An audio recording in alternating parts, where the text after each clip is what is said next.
What's up guys, in this tutorial I will show you some potential fixes to the unreliable connection error message some of you are getting.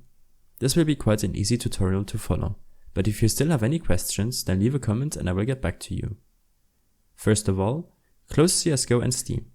To make sure that Steam is completely quit, open up the task manager and end all of the Steam processes.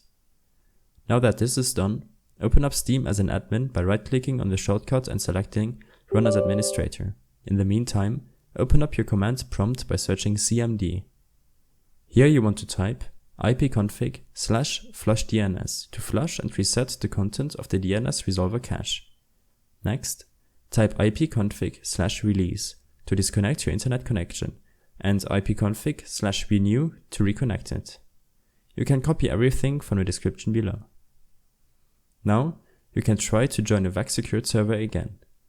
Another thing you can try is to log in to a different Steam account if you have one, join a VAC secured server and then go back to your old account and try again.